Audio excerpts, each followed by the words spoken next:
Boa noite, gente. Prazer enorme estar aqui de volta.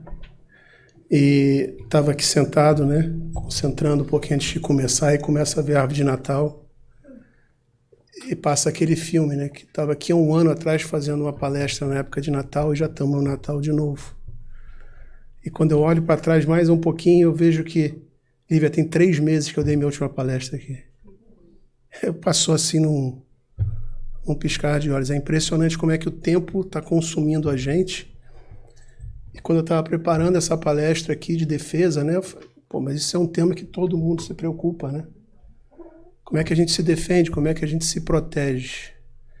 Então a reflexão da noite do dia, o objetivo de hoje é que a gente possa sair daqui,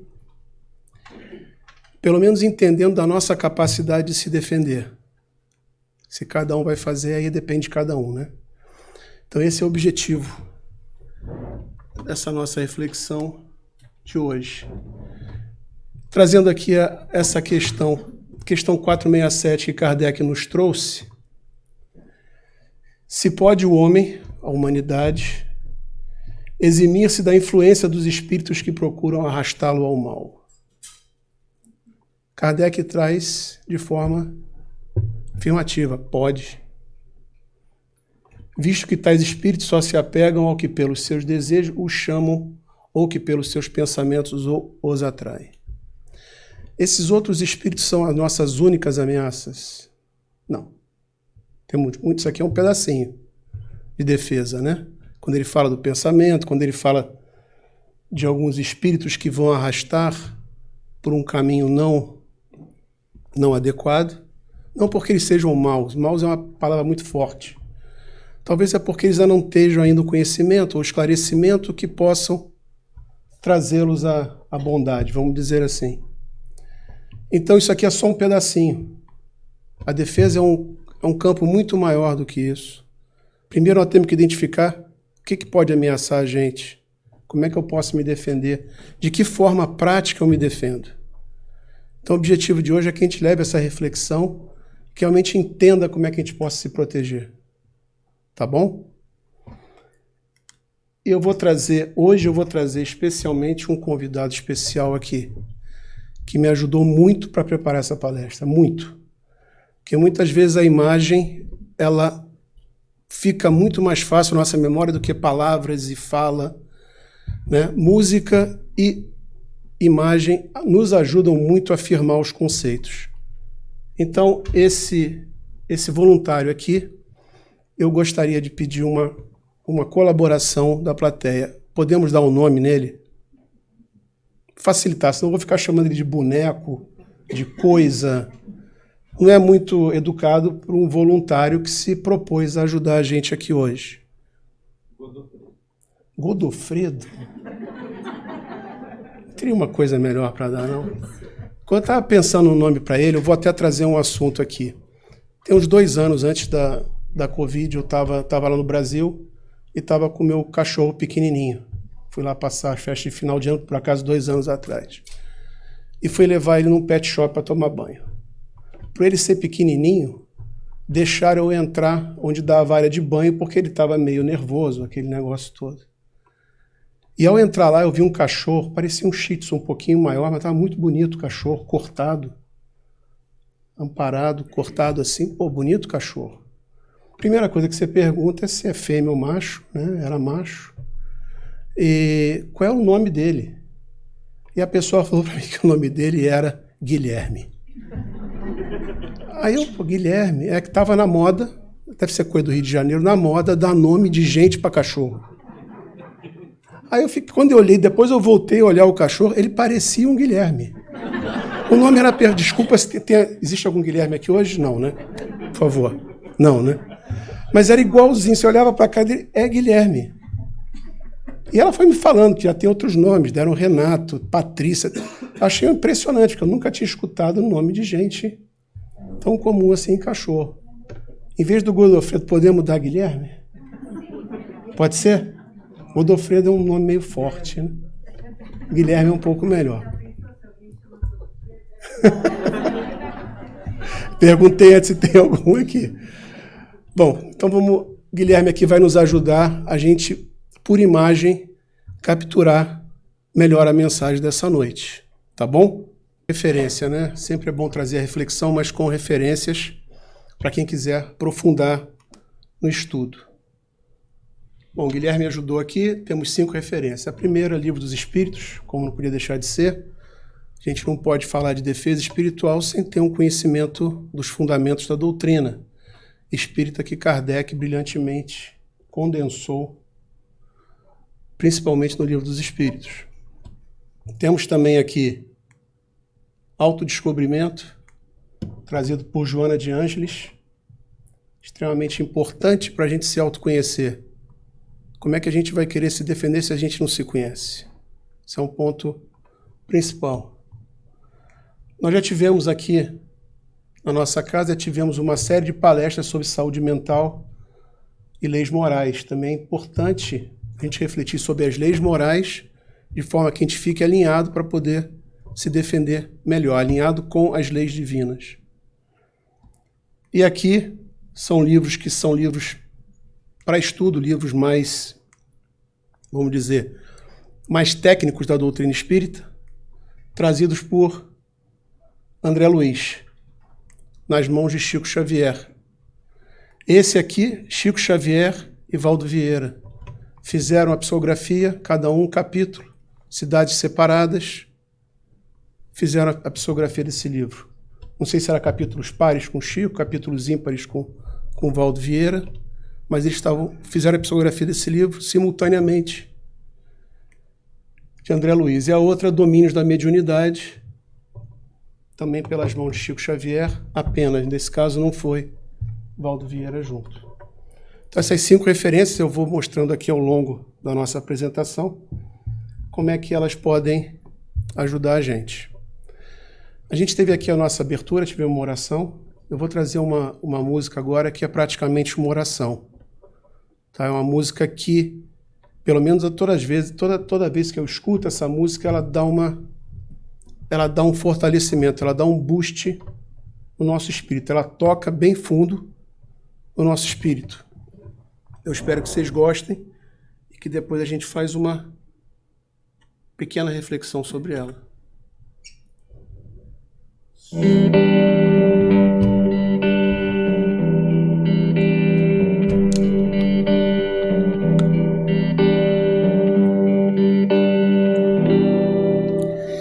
Pai, eu quero te amar, tocar o teu coração e me derramar aos teus pés. Mais perto eu quero estar, Senhor, e te adorar com tudo que sou e te render glória, aleluia, aleluia, aleluia, aleluia,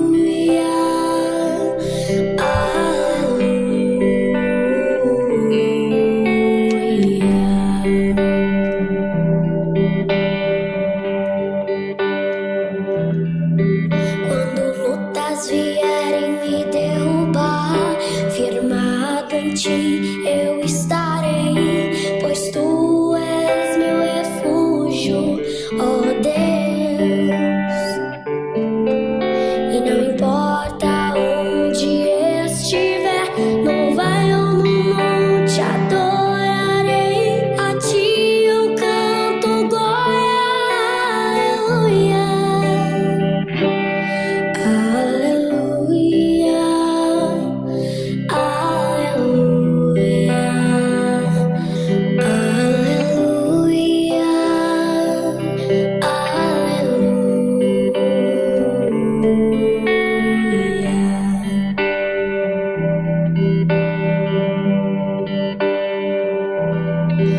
Senhor, preciso do teu olhar, ouvir as batidas do teu coração, me esconder nos teus braços, ó Pai. Toda minha alma deseja a ti, junto com os anjos cantarei, tu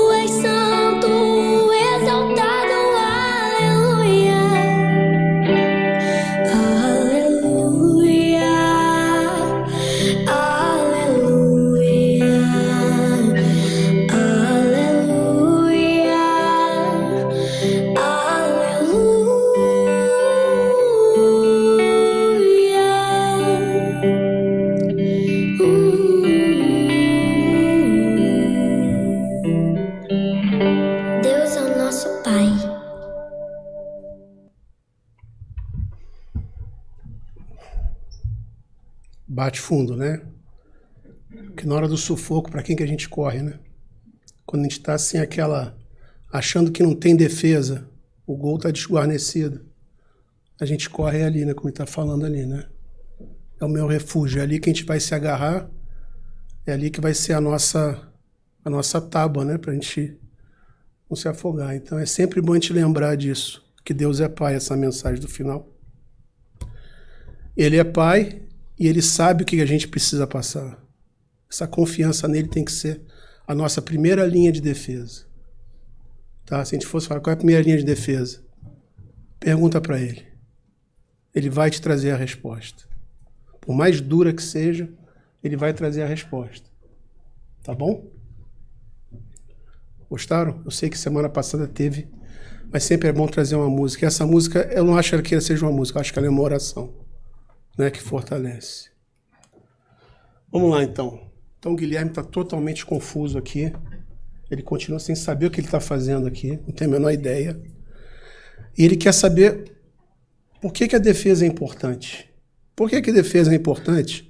Você acabou de falar que Deus protege, eu posso largar tudo para a mão dele, certo? É assim que funciona? Posso deixar tudo na mão de Deus e não. Então vamos ver 3 passagens aqui do nosso lar. Vamos lá, história do nosso lar. Quem aqui ainda não viu o filme, recomendo que veja. Quem já viu o filme, recomendo que leia o livro. O livro tem muito detalhe, é um livro muito interessante, dá para ler 2, 3 vezes, o filme também. Dentro da passagem do nosso lar, capítulo 21, olha essa frase que ele nos traz aqui. O suor do corpo ou a preocupação justa nos campos de atividade honesta, ou seja, alinhada com as leis divinas, certo? Constituem valiosos recursos para elevação e defesa da alma. Quer dizer, lá do nosso lar, ele está nos dizendo isso. Então, a defesa é importante. Outra passagem aqui, olha que interessante. Lembrai-vos de que a paz necessita de trabalhadores de defesa. Se queres a paz, prepara-te para a guerra. É assim, não é? Então, a gente se defende. Mais uma passagem do nosso lar. Essa é bem interessante. Contamos com as vibrações espirituais da maioria dos habitantes educados, quase todos nas luzes do Evangelho Redentor. Aqueles que seguem a linha do Evangelho que nos trouxe Cristo. E ainda que velhas fraquezas subam à tona de nossos pensamentos, encontramos defesa natural no próprio ambiente. A importância de a gente ter um ambiente com vibração elevada. A Lívia colocou aqui na abertura exatamente isso. Vamos vibrar, vamos elevar o pensamento. Quando a gente baixa a vibração, a gente abre uma linha de defesa. Se a gente abre uma linha de defesa, alguma coisa pode acontecer. Será que o Guilherme agora está esclarecido? Ou ainda está confuso? Eu acho que ainda está confuso. Travou de novo?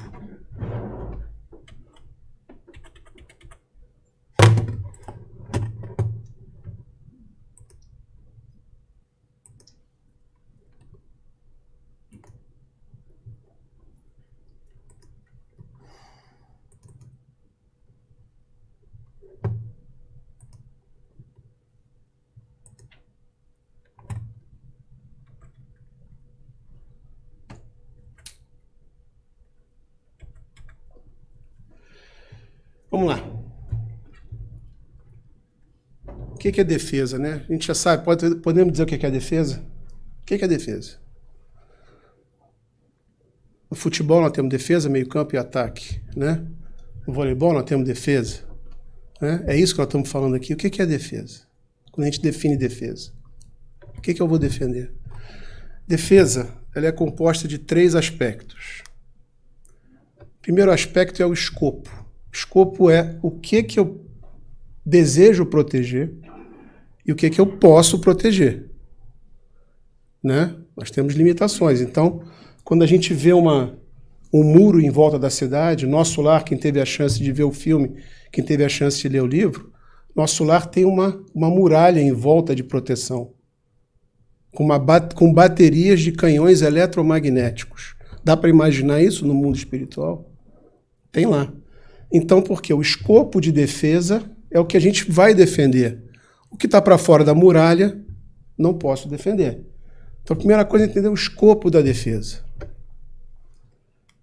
Segundo ponto é as ameaças. Certo? O que ameaça a gente? Qual é o alvo dessa ameaça? Uma vez que ela penetre a nossa defesa, o que ela quer pegar? O que ela quer destruir? O que ela quer ir em cima? Então, tem que identificar o que pode ameaçar. Terceiro ponto, vamos fazer a defesa. O que eu posso fazer para me defender? Certo? Vamos fazer uma analogia com o futebol. Escopo de defesa. Você não vai defender o campo inteiro. Você vai defender o seu gol, a sua área. Vai montar a sua linha de defesa no seu gol. Certo? Quem seria as suas ameaças? Seria o time adversário, aquele atacante que joga melhor? Qual é a fraqueza dele e tal? E como é que eu vou executar a defesa? Eu vou efetivamente executar a defesa. Simples, né? Simples. Mas será que ele acha tão simples assim? Vamos perguntar para ele mais uma vez. Qual é o escopo de defesa para ele? O que o Guilherme diz que é defesa? Ele já botou a capa de super-homem dele. O que ele acha que ele pode defender? Ele acha que pode defender o quê? Vamos ver. Ele acha que pode defender a família, a casa, os pais, os idosos, o trabalho, o país dele, a bandeira dele, o mundo e os amigos. Se perguntar para ele, ele vai dizer, eu quero defender isso tudo. Mas ele é um super-homem para fazer isso? Claro que não.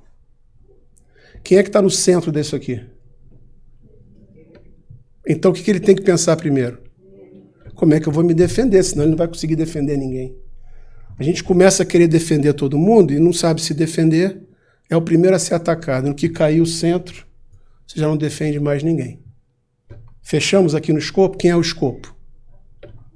Nós mesmos, certo? O escopo nosso de defesa é nós mesmos. A gente não vai poder defender ninguém se a gente não souber se defender. Então, o escopo primeiro já fechamos. Sou eu. Não somos super-homem e vamos em frente. E aí, quem somos nós? Pergunta filosófica difícil, né? Quem somos nós? Kardec, na questão 141 do Livro dos Espíritos, ele nos traz. Nós não somos só o corpo físico que a gente vê. O corpo físico é o material, é a carne, né? Desencarnou, o corpo físico desintegra, volta para a natureza e por aí vai. Nós temos o semimaterial, que é o perispírito, e o nosso espírito imortal, certo? O perispírito fazendo o meio de campo ali. Isso tudo se sobrepõe, né? Nossa parte física, perispírito, espírito ou alma, certo? Alma é o espírito encarnado, quando desencarnado é só o espírito. Essa expressão se confunde e acaba se falando que é apenas espírito. Então vamos chamar de espírito a partir de agora, mas nós temos espírito, o perispírito e o corpo físico. Só isso? É só isso? Tem mais coisa? Alguém sabe? Tem muito mais coisa, não tem? Então vamos ver outro modelo que nos traz André Luiz. André Luiz foi um pouquinho além. Entre o perispírito e o corpo físico, nós temos o duplo etérico, ou o corpo vital, que seria, em outras palavras, se pudesse fazer uma metáfora, seria a nossa bateria. Ao desencarnarmos, esse se dissipa de volta e acabou. Então, quando a gente desencarna, só fica o perispírito e o espírito. O lado de cá, o corpo físico e o corpo vital, o corpo físico se desintegra e o corpo vital é desintegrado e retorna. Tá? Mais uma vez, tudo se sobrepõe. Só isso? Tem mais alguma coisa? Temos mais alguma coisa também. também trazida por André Luiz, nesses 2 livros que eu citei no início. Temos o corpo mental, que é exatamente um elo entre o espírito e o perispírito. Então, muitas vezes, a nossa formação ao desencarnar, a nossa aparência ao desencarnar do perispírito, ela é moldada pelo corpo mental. Tá? Olha quem somos nós aqui. A gente sabe defender isso tudo? A gente sabe defender? Complexo, né, isso aqui? É bem complexo. Aí a gente já está pensando, o outro cidadão lá, Guilherme está querendo defender todo mundo, se ele mal sabe como que ele vai proteger isso tudo aqui. Certo? Entendido aqui? Claro? Tá? Esse é um modelo, isso tudo se sobrepõe, não quer dizer que a gente é fatiado em camadas igual cebola, a gente não é uma cebola. Isso aqui é uma sobreposição de modelos. Tá? Então é isso que nós vamos ver. Por que a gente trouxe essa mensagem? Essa definição de quem somos nós? Porque agora a gente definiu o escopo. É isso que eu tenho que defender. Eu tenho que defender meu corpo físico, meu corpo vital, meu perispírito, meu corpo mental, meu espírito. Tenho que defender isso tudo. A gente pode sofrer ataques em cima de qualquer um desses, certo? Então vamos em frente. Isso aqui é um modelo simplificado de ameaças. Então vamos trazer nessa parte gráfica aqui. Mais uma vez, Guilherme vem bem fantasiado, né, para poder fazer um efeito visual aqui. Quem seriam os atores das ameaças que a gente poderia ter? Quem que poderia ser o vetor de alguma ameaça? Poderia ser desencarnados, poderiam ser os encarnados e poderia ser o super-homem aqui, super-homem Guilherme, ele mesmo ou nós mesmos. Qualquer um dos 3 poderiam ser um vetor de alguma ameaça para a gente. E os nossos alvos seriam exatamente como a gente quebrou o nosso escopo, certo? Vamos fazer um jogo da velha aqui e marcar quem seria um alvo direto e quem seria um alvo indireto. Então, se nós temos um desencarnado no plano espiritual, qual seria o alvo direto dele? Que ele pode atuar diretamente naquele alvo. Seria do perispírito para cá, certo? Também aqui no corpo vital. Vamos trazer esse joguinho da velha aqui. Isso aqui é um modelo simplificado, tá, gente? Lógico, quando você faz um modelo de ameaça, você põe muito mais coisa. Só estou querendo dar uma ideia aqui para a gente chegar a uma conclusão junta.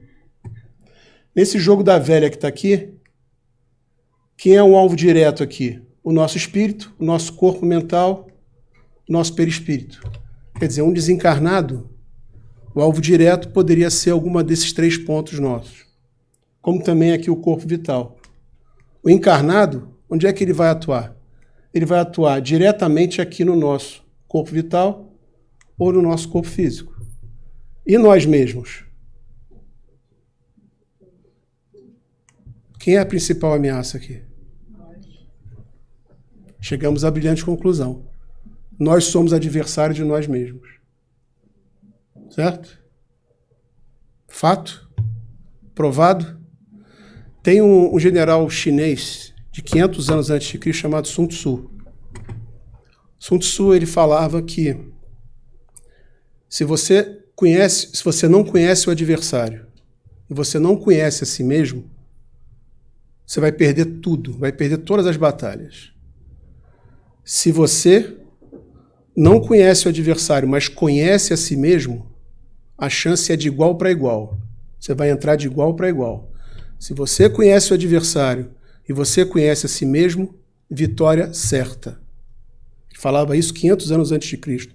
Coincidentemente, na época que foi lapidado no templo de Delfos aquela frase, conhece-te a ti mesmo. Mais ou menos nessa época ele já falava lá na China. Coincidência, né? Como se coincidência fosse algo que existisse. Quem é aqui o nosso principal adversário? E o que nós temos que fazer? Conhecer a nós mesmos, porque daí a chance de vitória é muito maior. Chegando a essa conclusão? Bacana? Alguma dúvida aqui? Agora sim. Se preparou e vamos montar a defesa. Como é que a gente vai montar a defesa? Falou tudo e agora temos que preparar a defesa. E agora? O que eu faço? Ele veio todo equipado, né? Para preparar. Vamos ver aqui os pontos de defesa que nós vamos... 9 pontos.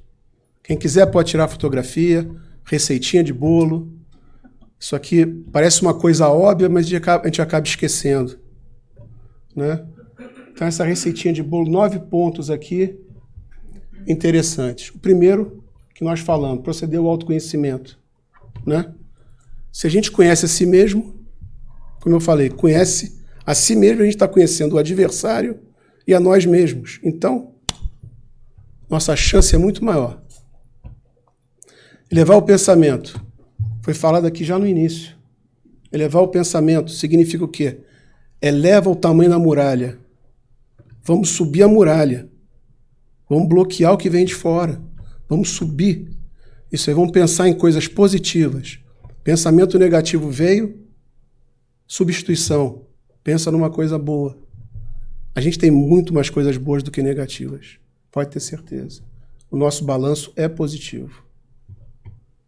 Caridade, né? Fora da caridade não há salvação. Fora da caridade não há evolução. Então tudo que a gente se propõe a fazer tem que vir com caridade, né? Tem que vir com amor ágape. Vigiar e orar. A sequência é essa: vigiar e orar. Estar atento ao que está acontecendo e orar para pedir com que haja uma proteção, um auxílio de quem pode nos ajudar. Tá? Não se preocupe que nós vamos dissecar cada um desses. Nós temos aqui 1 hora a mais, não é isso, Lívia? Meia-noite a gente pode ficar aqui, vamos dissecar cada um desses aqui. Entender as leis divinas e as leis morais. Elas são permanentes, elas não vão mudar. A lei do homem, as leis do homem, ela muda. A justiça do homem muda. Né? Se a gente vê a história do homem, muda toda hora. Mas essa aqui não muda. A lei divina, ela não muda. Foi exatamente a mensagem que o Cristo trouxe. Eu não vim destruir a lei. Quando ele falou que ele não veio destruir a lei, não foi a lei dos homens. Ele não veio destruir a lei de Deus. Ele veio apresentar a lei de Deus. Acreditar na justiça divina, o que significa ter fé e gratidão. Cada vez que a gente agradece, a gente eleva o nosso pensamento, eleva o tamanho da nossa muralha. A gente vai se protegendo. Entender a imortalidade do espírito, isso é consolador, porque a gente sabe que isso aqui, na realidade, nós somos um espírito passando por uma experiência temporária, encarnado. O espírito é imortal. E a experiência que nós estamos passando aqui, ela é necessária para a nossa evolução. A gente é muito ansioso, muito imediatista. Quando a gente pensa em infinito, a gente não consegue pensar no infinito. Aí bloqueia e a gente acaba pensando só no que está acontecendo no momento. Se a gente abrir esse horizonte, a gente sabe, já fiz muita bobagem, vou fazer muita bobagem, mas vou tentar melhorar. Né? Cuidar do corpo físico. A gente viu que o nosso escopo tem o corpo físico. Como Divaldo Franco, né, um grande orador espírita, ele nos traz, ele fala que o nosso corpo físico é o jumentinho que carrega o nosso espírito, carrega a nossa alma, de forma que a gente possa evoluir. Se a gente tratar mal o jumentinho vai arriar e a gente não vai conseguir fazer o nosso propósito. Então, cuidar do corpo físico é muito importante também. E nós somos o reflexo daquilo que a gente coloca para dentro. Né? Estudar e ter disciplina. Né? Estudar é importante para a gente entender o contexto. E você estudar sem disciplina, o negócio fica tudo meio perdido. Fica que nem uma biblioteca desorganizada. Né? Já entrar em biblioteca desorganizada? Que nem a bibliotecária saiba onde é que está o livro? Vira isso. Então a gente tem que organizar, ter disciplina. Tá? Vamos lá, gente. Vamos secar cada um desses pontos aí. Autoconhecimento. Questão 919. Né? Questão 919, que que Kardec trouxe e perguntou diretamente qual é o meio mais prático e eficaz para se melhorar nessa vida e resistir ao arrastamento do mal. Que seja ser invadido, ser atacado. Um sábio da antiguidade vos disse: conhece-te a ti mesmo. Brilhante. Como é que eu faço isso? Como eu faço? Simples, né? Conhece a ti mesmo. Vou no espelho, olho para minha cara, já conheço, né? Prazer, tudo bem? Não é isso. Como Kardec não está satisfeito com essa resposta, ele foi: o que eu faço? Me dá uma dica, como é que eu faço? Aí Santo Agostinho veio nos trazendo a brilhante mensagem, né? Fazer o que eu fazia quando vivia na Terra. Todo dia, antes de dormir, presumo que todos de nós aqui, 1 hora vamos dormir, que cair na cama antes de dormir, reflete a sua consciência e vê o que cada um de nós fez naquele dia, e se aquilo que você fez para com outros, se fosse feito para com você, se aquilo te incomodaria ou não.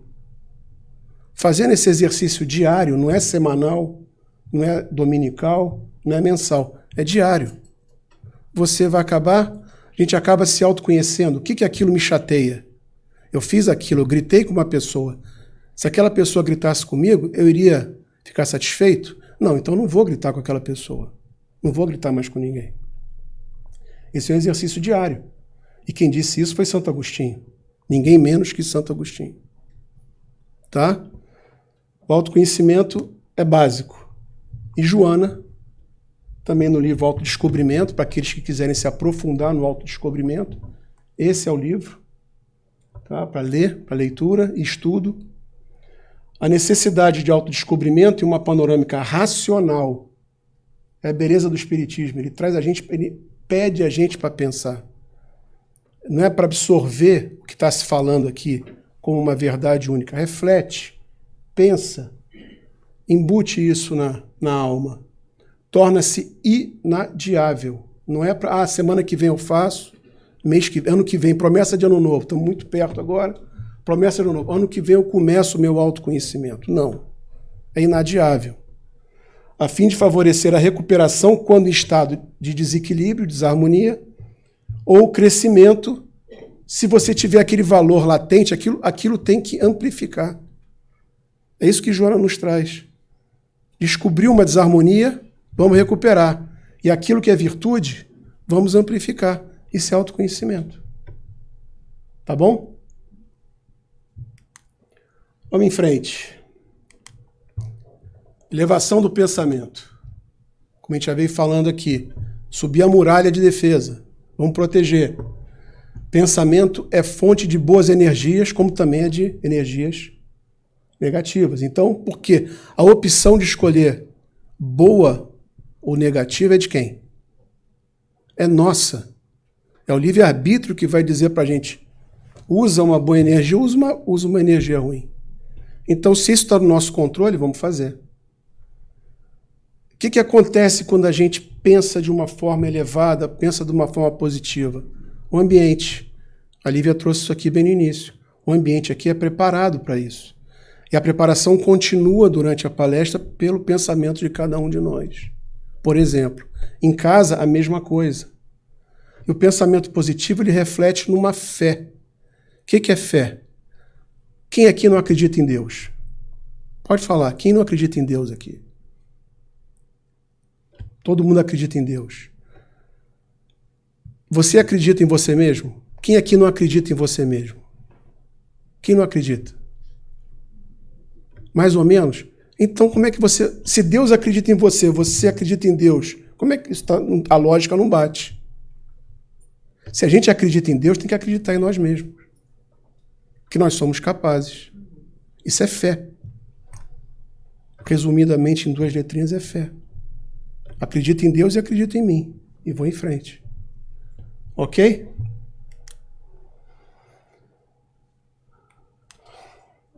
Vamos lá. Exercício de paciência, vamos lá.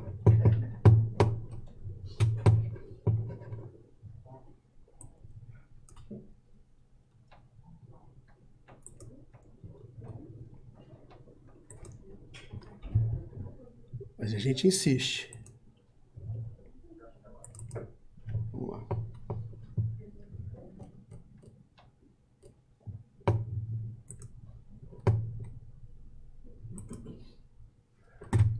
gente, mais uma vez aqui, a tecnologia está batendo na gente. Você já conhece a experiência dos cristais de água? Em 2004 saiu um livro desse japonês, não é espírita. Ele fez essa experiência com cristais de água. Ele pegava a água, irradiava um sentimento bom, um sentimento ruim, congelava aquela água e depois ele analisava os cristais da água que se formou. Já viram essa experiência dele? O resultado foi isso aqui. Olha que coisa interessante. Isso está documentado no livro.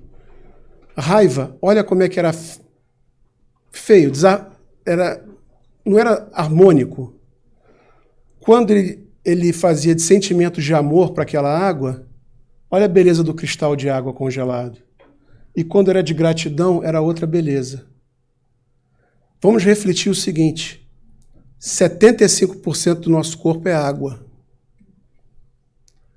Se a gente expressar um sentimento inadequado, olha o que está fazendo com as moléculas de água do nosso corpo.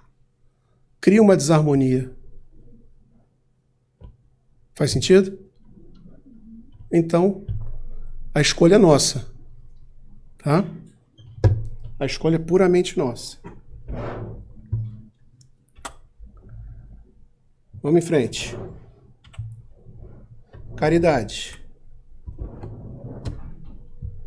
É prática da tríade, né? De benevolência, indulgência e perdão. Ser bom com os outros, ser bom para consigo mesmo, perdoar os outros pelas deficiências, entender e ser doce. Indulgência vem de indulcere, ser doce com os outros. Né? Não ficar falando mal, não ficar pregando a discórdia. Isso é ser doce. Né? E o perdão, que não é o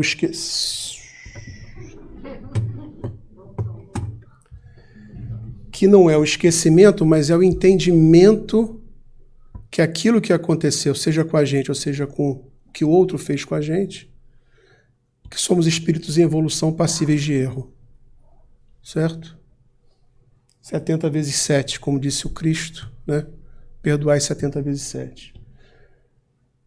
E o grande mandamento que é amar o próximo como a si mesmo. Se você não se ama, como é que você vai ser caridoso com os outros? Você tem que gostar de você mesmo para você poder ser caridoso.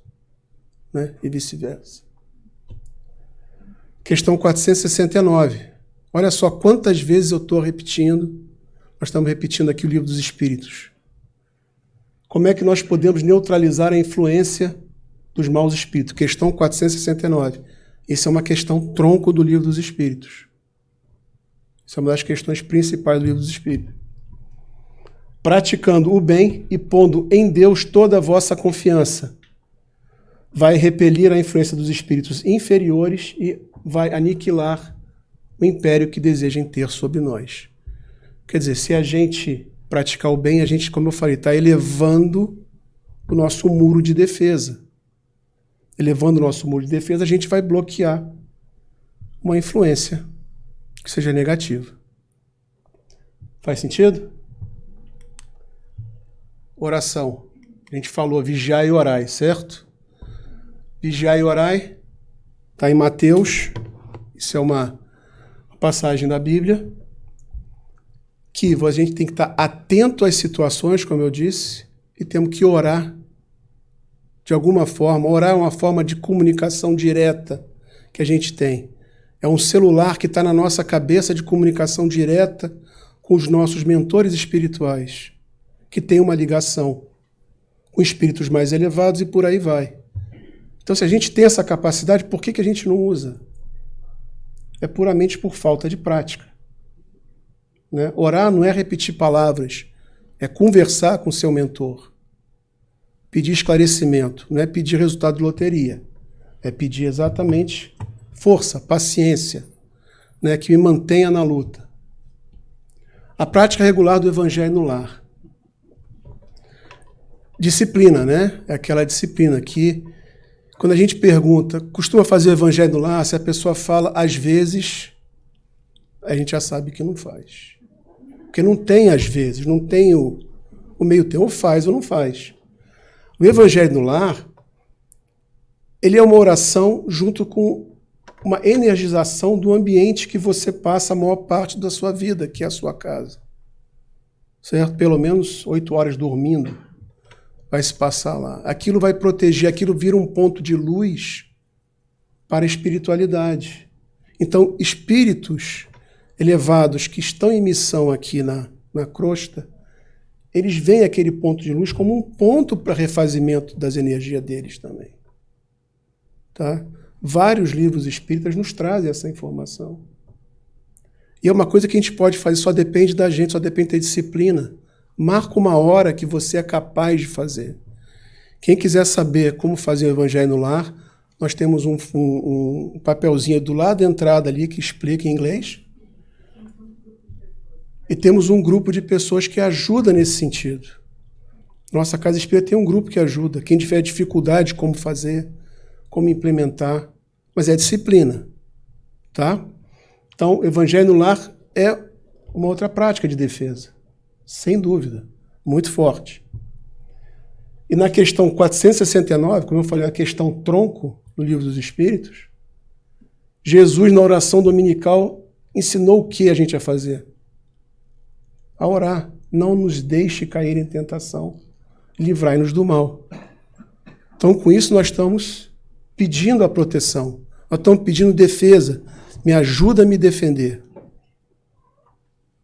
Certo? Automático. Vamos lá. Leis morais. Entendendo essas leis morais, foi como eu já disse, são leis divinas e eternas. Não muda. Não muda. A gente vai reencarnar aqui centas vezes, as leis são as mesmas. Lei de reprodução, lei de justiça, lei de sociedade, lei de amor, justiça e caridade, e por aí vai. Então, o entendimento das leis morais, ela é importante para a nossa defesa. Porque a aderência, cada vez que a gente dá uma desviada de uma lei moral, a gente sofre. Se a gente sofre, a gente reduz a altura do nosso muro, o que significa que a nossa defesa começa a cair. Então, o alinhamento com as leis morais é importante. Esse entendimento também. Quem quiser se aprofundar nas leis morais, Livro dos Espíritos, questões 614 e 892. São mais de 200 questões. É a parte 3 inteira do Livro dos Espíritos, é sobre as leis morais. E, além disso, Kardec nos trouxe no Evangelho segundo o Espiritismo como é que o Cristo, com exemplos do Cristo, o que é a lei moral. O que são cada uma das leis morais. Então, quem quiser se aprofundar nas leis morais, está aqui a dica. Justiça divina. Acreditando sempre, sempre, que Deus é soberanamente justo e bom. Como a gente falou aqui. Acredito em Deus, mas não acredito em mim. Mas se Deus acredita em você, então você está se contradizendo. Então acredita nele e acredita em você. Justiça divina se aplica a todos. Não adianta a gente com aquele nosso ar de inveja, o fulano tem um troço melhor que o meu. O fulano está se dando bem melhor do que eu. Isso é inveja, isso é outra coisa. Porque a justiça divina se aplica a todos. Muitos de nós, ao ver um vizinho com a grama mais verde, se bobear, não aguentava 5 minutos na pele do vizinho. Porque a gente não sabe os problemas que ele tem dentro dele. Então, cada um que carregue a sua cruz. Certo? Nada acontece sem um objetivo inteligente. Nada. Quando a gente fala morreu por acaso, a desencarnação é um evento tão forte, tão sério, que não há que esteja um objetivo inteligente por trás. Tudo que acontece para a gente tem um objetivo inteligente por trás. É isso que nós temos que refletir para dentro. Com o autoconhecimento, a gente começa a entender o que esse objetivo está me trazendo, o que eu tenho que melhorar, o que eu tenho que me ajudar, o que eu posso ajudar alguém. E aquilo, né? A gente sempre pode fazer um novo final. Essa é a fé raciocinada, essa é a gratidão que nós temos que ter. por pior que seja o momento, por mais difícil que seja, agradece, porque aquilo vai nos dar uma lição. Pode ser que não seja nessa encarnação, pode ser que a gente carregue para a encarnação futura. E assim vai. Essa fé raciocinada, que, como eu disse, é a beleza do Espiritismo, que ela nos puxa ao entendimento. Não critica, entenda e agradece. E vamos em frente, vamos em frente. Vamos em frente. Mais uma vez, questão 469. Vamos lembrar aquilo ali. Por que meio podemos neutralizar a influência de maus espíritos? Mais uma vez, não vamos chamar de maus espíritos, acho que é uma frase muito forte, mas espíritos ainda que não estão buscando esclarecimento ainda. Pondo em Deus toda a nossa confiança. Não é metade da confiança, é toda, 100%. Acredita. Ele é Pai. Ok? Mais ainda, a gente entende isso aqui, a imortalidade do espírito? Que o espírito vai e vem, né? Aqui Guilherme nos traz aqui, né? Desencarna, nasce de novo, acha que é super-homem, desencarna e assim vai. Nesse ciclo aqui. Isso é a justiça divina, nos dando sempre uma chance de recomeçar, nos dando sempre uma chance de reparar, de aprender, de utilizar em bom proveito. Pleno entendimento, que isso é evolução constante, é infinito. Quantas vezes vamos reencarnar? Quantas vezes forem necessárias? Essa é a resposta que nossos amigos espirituais nos dão. Quantas vezes forem necessárias. Necessidade da reencarnação para a nossa evolução espiritual. Quando a gente fala em evolução espiritual, às vezes a gente foca muito na evolução moral, mas a intelectual tem que andar junta. Porque senão começa a não evoluir mais. Você tem que entender para poder ir evoluindo. E vice-versa. Você não pode também ser extremamente inteligente e a sua parte moral não ser evoluída. Porque senão a gente acaba utilizando a inteligência para o mal, o que não é adequado. Tá? Livro dos Espíritos na conclusão. Item 3 da conclusão do Livro dos Espíritos. Lá no finalzinho dele. Demonstrando a existência e a imortalidade da alma, o Espiritismo, que todos nós aqui estamos nos propondo a estudar, a entender, reaviva a fé no futuro. Levanta os ânimos abatidos. Olha só, levanta os ânimos. A gente cresce na vibração e faz suportar com resignação as dificuldades da vida. Bacana isso, né? Isso é muito consolador. Quando a gente pensa nisso, isso é muito consolador.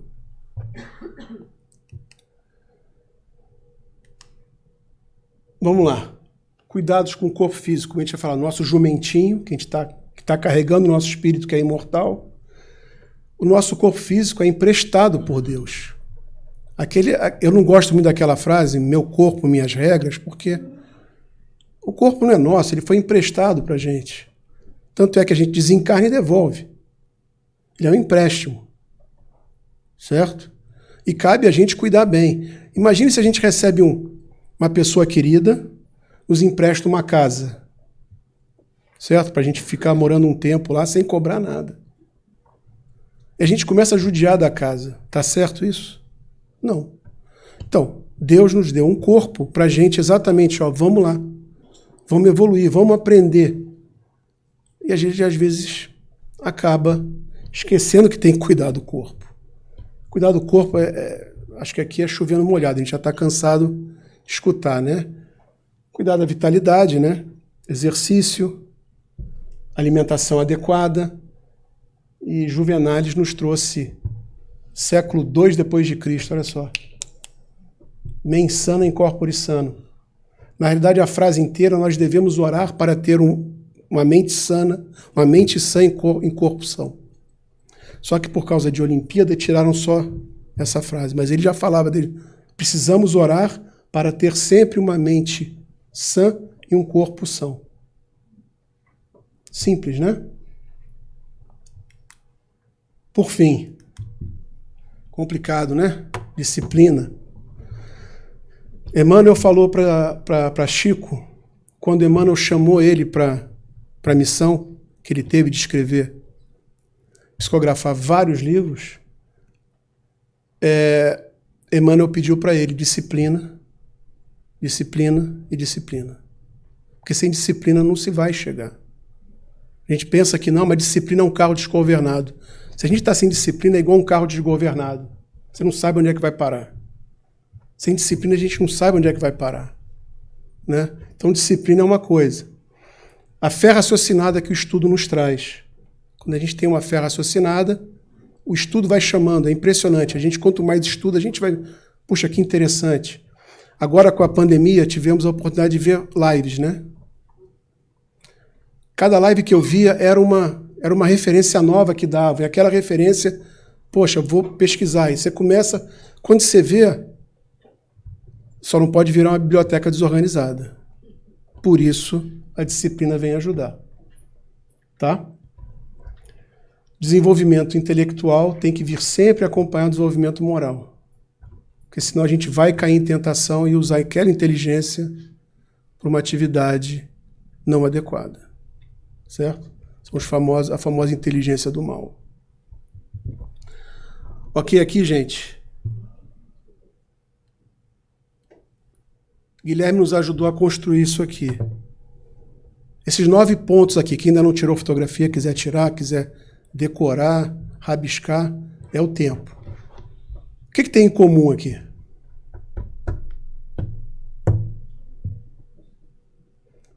Tem um ponto em comum aqui, um ponto em comum. Em todos esses 9 itens, um ponto em comum. O quê? Não, você sim, mas o... E? O quê? Todos são ação, lógico. São mecanismos que você vai ter que executar. O que tem em comum aqui é que só depende de nós. Tudo isso aqui não depende de ninguém. Você não tem dependo do fulano me ajudar. Não. É o handyman aqui, ó.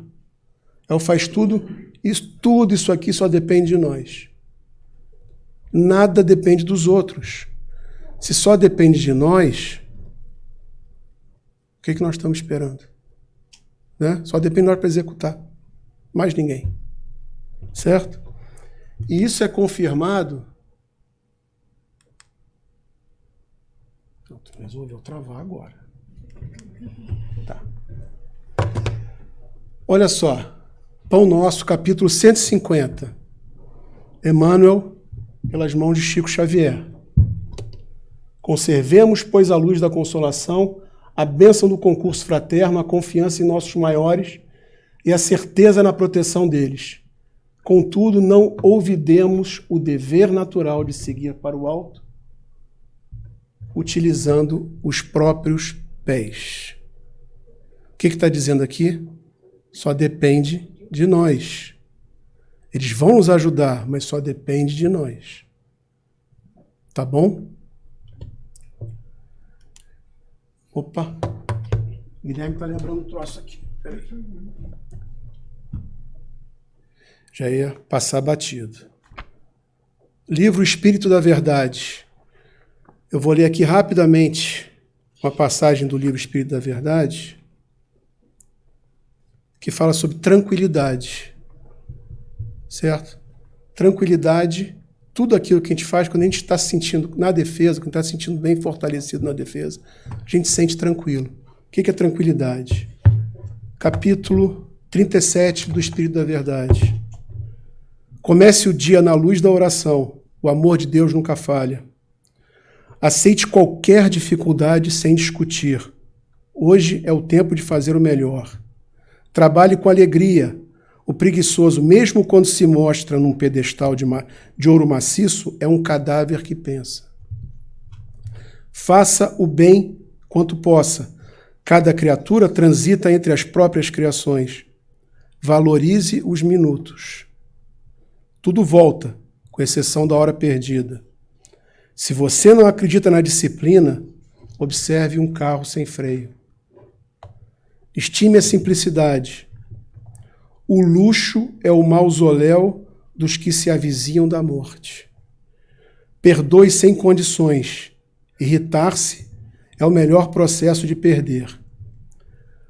Use a gentileza, mas de modo especial dentro da própria casa. Experimente atender aos familiares como você trata as visitas. Em favor de sua paz, conserve a fidelidade a si mesmo. Lembre-se que, no dia do Calvário, a massa aplaudia a causa triunfante dos crucificadores, mas o Cristo, solitário e vencido, era a causa de Deus. Tá? Achei essa passagem aqui muito forte. Então, gente, obrigado ao Guilherme por ter lembrado. Muita paz. Obrigado a todos aí.